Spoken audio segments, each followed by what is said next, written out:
Hello and welcome into the latest edition of the Fox 26 Sports Stream. I'm Sal Manine here with you as we take a look at what's been another busy week on the Houston sports scene. And you got to start with the Astros, who are getting ready to take on the Detroit Tigers. Game 2 of that series set for first pitch in just about 4 minutes. It'll be the Astros debut of Jake Odorizzi. We'll get into the Stros, who are actually riding a 3-game losing streak. Seems like they were the best team in baseball and we're never going to lose after that opening weekend against the A's. Still very early, not a huge cause for concern. But we'll get into the Stros and, of course, the return of manager AJ Hinch to Minute Maid Park. And we'll also get into the comings and goings for the UH men's basketball team, losing a big piece and then picking up a key addition for next year just a short time ago today. We have to start, though, as I mentioned, with the Astros riding that 3-game losing streak. And there's one thing that immediately jumps out if you're an Astros fan is if you look at what just happened last night against the Detroit Tigers and then those final 2 games against Oakland, and that's hitting with runners on base, specifically in scoring position. The Stros just 2 for 26 in their last 3 games with runners in scoring position, including 0 for 11 last night. And that's been one of the hallmarks of this new Stros resurgence over the last 5-6 years. This lineup has been able to get the hits when it matters most, and that has not been the case the last 3 games. So you have to imagine with the likes of Altuve, Bregman, Correa, that is going to work itself out. However, you see just a couple of days struggling at the plate, and all of a sudden you're looking at a 3-game losing streak. Now, it's still early in the season, like we mentioned, but the problem is now the AL seems deeper than it has been in recent years, especially in the AL West,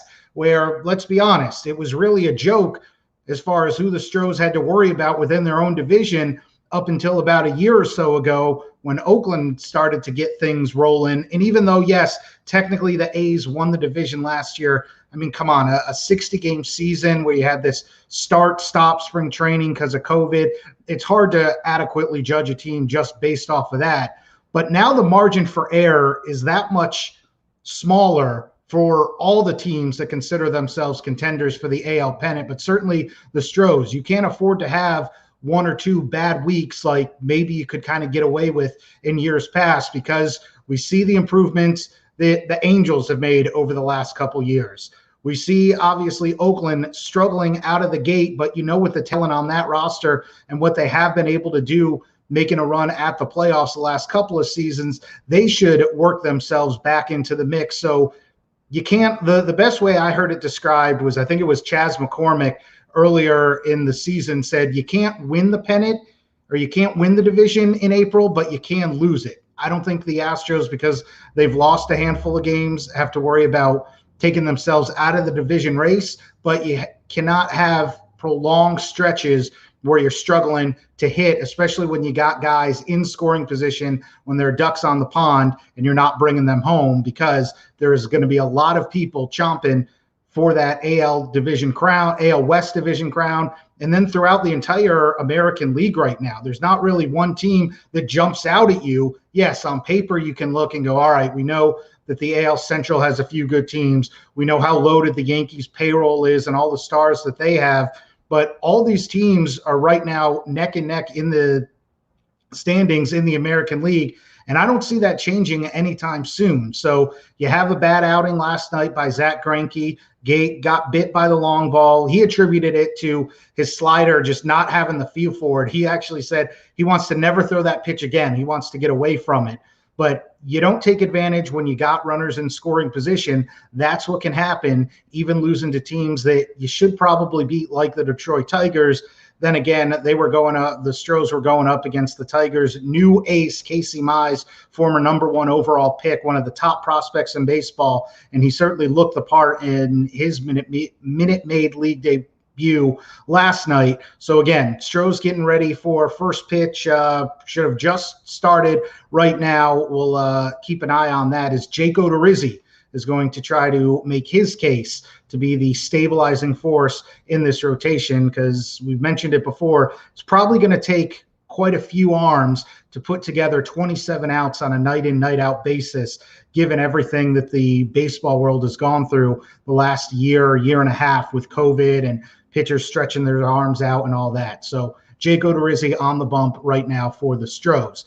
As for the other big storyline involving the Houston Astros, it was the return of AJ Hinch to Minute Maid Park for the first time since the World Series in 2019. Hard to believe that was the last time he was in the ballpark as the manager. Remember, it was the first or second week of January when baseball released its report, its findings about the sign stealing scandal and what they had concluded. And then it was as soon as that dropped, owner Jim Crane decided to part ways with GM Jeff Luhnow and manager AJ Hinch. So AJ was back at the park, is gregarious as always, very forthcoming in answering questions from reporters, and you have to give him a tip of the cap for that. He did not shy away from any of the controversy, anything that he's had to deal with after being suspended for all of 2020 by Major League Baseball and then finally moving on and now is the manager of the Detroit Tigers. Let's take a listen to what AJ Hinch had to say to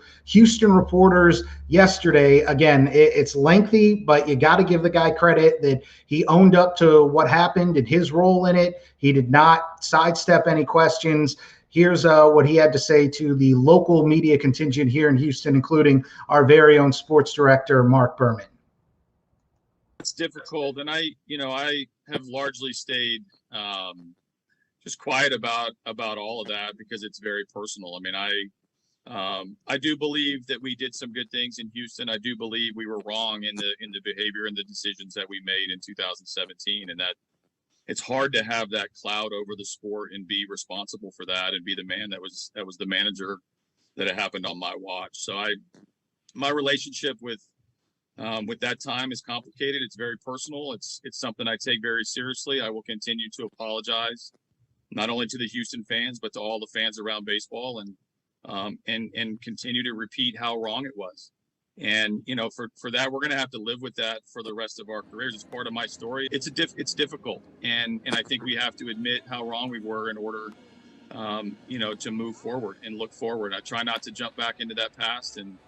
But I understand the relevance and I understand the magnitude of our poor decisions. I do have to focus on the good things that happened here. I have a lot of fond memories, a lot of incredible interactions with fans and throughout the organization, and some really, really good times. And then, ultimately a really low time. And so I kind of embrace all parts of that in my journey through this. And I wish I had a great quote or the words or the right thing to say about what I'm feeling, but it's, I know Jose described it as weird, and it's different, coming to the visiting side as as the ex-manager is a lot different. The fans in Houston have been incredible to me, but my interaction with fans before the sign stealing, after the sign stealing, while I was the manager, after I was dismissed, has been, universally positive. I mean, it's incredible to have people approach me. This morning I went for a walk to get a coffee and get a little exercise in this little Houston heat, and people stopped me. And so it's recognizing me in a mask I didn't expect, but I got it. And the fans have just been tremendously supportive to me. I mean, we went through hurricanes, went through playoff runs, 2 World Series, and then one of the ugliest departures. And that, that's established a great relationship between me and the fans around Houston. One of AJ's most serious memories here is when he spoke to fans when the team returned to Minute Maid Park after Hurricane Harvey. Standing in front of that crowd on that game, coming back and delivering a speech was probably the most nervous and most emotional that I've been wearing a uniform. And that mattered to me, and the people have let me know in Houston that it mattered to them. I was really special. I learned a lot from AJ, and he was a great manager to us. He led us the right way. He was a great, leader, captain of this team. And we followed his lead all the way. From the moment I broke into the league, I looked at him as a role model. The way he handled himself, the way he handled his team. It was really great and admirable. So, I definitely learned a lot from my experience with him here in the organization of the Houston Astros. AJ did some great things here for this team, this organization, and this town. and like he's he paid the price for whatever happened here, and I think they ought to embrace him like he deserves to be embraced. Classy words there from Dusty Baker, Astros skipper. He and AJ Hinch both admitted that they obviously know each other from being involved just in the game of baseball, and Dusty being a lifer, but they've talked in recent days and weeks and had nothing but good things to say about one another, because it is an awkward situation that all of a sudden you have this World Series contender that the manager just gets shipped out. Dusty Baker steps in, but they were both very gracious to one another. And look, you can say what you want about AJ Hinch and the role that he played or did not play, however you choose to interpret what happened with the Astros sign stealing allegations, but he owns up to it. He apologizes for it. He does not shy away. He could have easily said, well, what about this guy, this guy, this guy? Tried to throw any number of people under the bus. He just owns up to it, apologizes for it still, does not, next question, I'm not here to talk about the past, any of that stuff. And now he's got a chance to turn around a young Tigers team stacked with a lot of young talent. He actually compared them to when he first got to Houston, and the Astros had this dynamite farm system, all these young up-and-coming guys, and it was a matter of could they put it all together, could they reach their potential, and obviously they certainly did, as now they've become one of the best teams in baseball. So an emotional night last night for everyone. I'm sure not just AJ Hinch, but you heard from Carlos Correa, even many of the Astros who previously played for AJ and understand, I'm sure, the awkwardness of the situation given why he is no longer their manager, as the Astros will now try to exact a little bit of revenge after AJ Hinch's new team got them last night in game one. Again, game two, Jake Odorizzi just got through the first inning. It's 0-0 as the Astros get set to come up to bat here. We do want to touch on, before we get out of here, we mentioned it's been a busy handful of days for the UH men's basketball team. Yeah, the Final Four is over. College basketball's done, yet UH is still making waves for all kinds of reasons.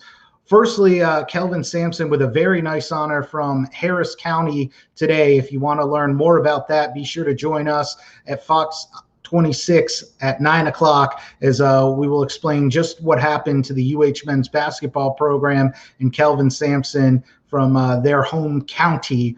But also, it's a brave new world for college football with the transfer portal. Remember, for this year at least, and the rule many expect it to change permanently going forward, is you do not have to sit out for a year if you transfer, at least the first time that you transfer. So anyone who wants in any sport, because also don't forget, this past season did not count against your eligibility if you were a college athlete. Anybody can transfer anywhere he or she chooses. And so you're going to see a lot of changeover, not just if you're a UH fan, Rice, UT, Baylor.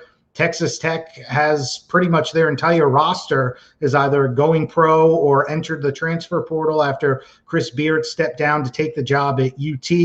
But you're going to see that in all kinds of sports, all these players trying to find the best situation for them to succeed. Because, again, if you're a college player, especially if you are in one of the revenue sports, men's or women's basketball, football, baseball, and you're trying to get to that next level one day, this is your one chance to see perhaps if the grass is greener elsewhere or if there's something that better suits your needs. So we'll get into just how that impacts Houston in a minute, but we want to start with the big news just before we got to the weekend. Quentin Grimes, local star, Woodlands College Park grad, as expected, declaring for the NBA draft and saying he will sign with an agent, which ends his collegiate career. And it could not have gone much better for him in a UH uniform. As far as a late edition last year, didn't even know if he was going to get to suit up for the 2019-2020 campaign. And then after 2 years under Kelvin Sampson, becomes an All-American, Conference Player of the Year, and helps lead U of H to its first Final Four since 1984. Our Mark Berman spoke with Quentin Grimes and his mother earlier, late last week, I should say, after Quentin made his decision to forego his final season at U of H, hire an agent, and enter the NBA draft. Here's what Q had to say. I've decided I will be declaring for the 2021 NBA draft, and we'll be hiring an agent. While Coach Kelvin Sampson said Wednesday night he expected Quentin to go this route, Quentin says the decision still wasn't easy. It was tough just knowing that how close I am with really everybody, from the players to the staff. I was just so close, and we did something so special this year, even though it didn't end how we wanted to. It was tough just knowing that we could have did it again last year, but I feel like this was the best decision for me. This is obviously a huge day for Quentin. I feel like it's really big just knowing that I'm going to be living out my lifelong dream to play in the NBA. It's something that you dream of as a child, and to get the opportunity to go out there and just get ready for that day is going to be just special. Quentin says choosing to transfer from Kansas to Houston was a major turning point in his life. But I think it was the best decision of my life. Coach Sampson, he really just did everything that I really wanted in a coach. He pushed me every day in practice. He never let me have any bad days. If it was a day I was slacking, he puts me on the line. He holds you accountable every single possession you're out there on the court, and I feel like that made me a better player all around. Coach Sampson means the world to me. Him and Coach Q, I can't give enough credit to him and Coach Q. Quentin has a message for University of Houston fans. Man, I just love Cougar Nation. I just love the university, the city of Houston, the support. I just want to thank them so much for the love they showed for me when I decided to come back home. I just can't appreciate them enough. I know that in the future years that Houston is going to be one of the top programs to be looking at in the country for recruits coming out of high school. Today, this is a dream come true. A lot of these players have it, and Quentin's dreamed about today for a very long time. So it's an important next step for them, and it's a chapter closing and a new chapter opening. So we're very excited for him.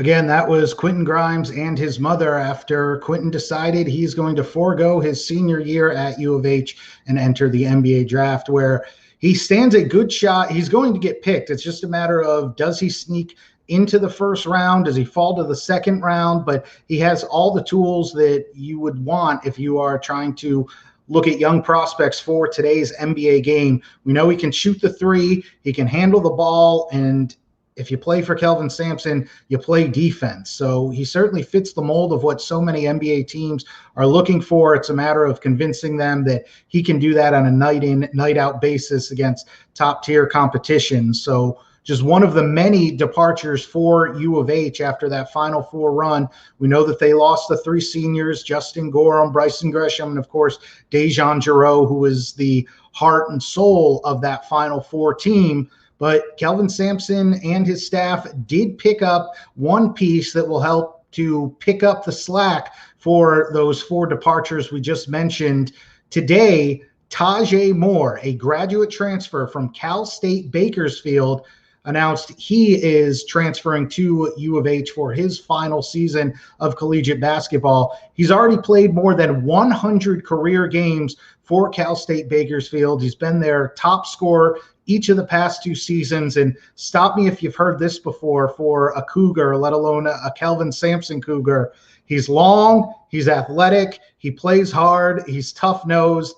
That's exactly what Kelvin Sampson wants from the guys that he brings into his basketball program. And so he's hoping that a guy with plenty of experience who can do a little bit of everything at the guard and forward spot in Taje Moore will be able to help in that regard. Mark Berman, Fox 26 sports director, spoke with Taje earlier today about his big decision.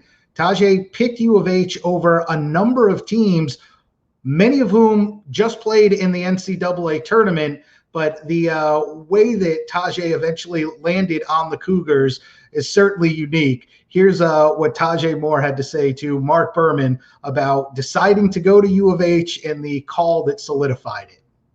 He called me, we talked a little bit, and when he talked a little bit, I didn't believe it, I believed it, did a little dance or whatever, but I had to go to YouTube and match up the voices and all that. And the whole time I'm thinking it's a prank. Like I'm thinking like, yeah, this ain't Kelvin Sampson. Like this somebody prank calling me, like just on some funny business, trying to just play a prank on my phone. Taje may have been able to confirm he was really talking to Coach Sampson about watching YouTube, but reality really set in when UH assistant coach Quantis White called 4 or 5 days later.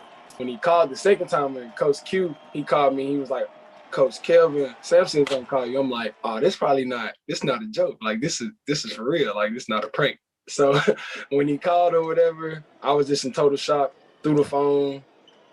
I don't know. Like I was just happy, entirely happy. But the whole time I thought it was a prank. Like when they told me he was gonna call, like in the back of my mind, I'm like, yeah, I'm not picking up the phone because like he's not calling me. Like I'm some kid out of CSUB Bakersfield. Like this is smaller school. He's not worried about me. But he called, and when he did, I was happy. But he's a legend. He's a GOAT, great person. He's genuine. Taje says he told his roommate about Houston calling, and his roommate said, Houston? You mean Final Four Houston? Yep, that's what Taje was talking about. I'm still in shock some days now just thinking about it, but I know when I get there, I got to play it cool like I've been there before. We got to act like this is normal. Like, I'm happy, I'm excited, but we got to act like this is normal. Like, we got to act like we've been here before. Our thanks again to Taje Moore joining Mark Berman on Zoom earlier today after committing to U of H. Just some of the other schools that he had to pick from: Colorado, Creighton, Arkansas, all NCAA tournament teams this past season. And he decided to come to the team that went to the Final Four, the UH Cougars. I also love that he had to do the double take and was not afraid to admit, yeah, I was going to YouTube trying to find videos of Kelvin Sampson to go, is this really him? I've always wondered that. I've obviously never been a big-time Division I recruit like Taje and so many other people. But what's it like when you just get a call out of the blue and its a name as recognizable as Kelvin Sampson or any other big-time college coach, that at least that first time that you make contact with him, especially if you maybe don't have his number in your phone and you met him before on a recruiting trip or a camp or something. So I don't blame Taje that he didn't believe it and they had to get an assistant coach, Quantin White, to call him back and go, no, it's for real. Pick up the phone. Kelvin Sampson wants to talk to you about playing ball for him. So again, if you want more from Taje, be sure to join us at 9 o'clock on Fox 26. As always, you can get updates by following Mark Berman on Twitter at Mark Berman Fox 26, on our website, fox26houston.com, and of course, as always, on Facebook and YouTube. That's going to do it for this edition of the Fox 26 Sports Stream. We'll do it again next week. Thank you. Take it easy.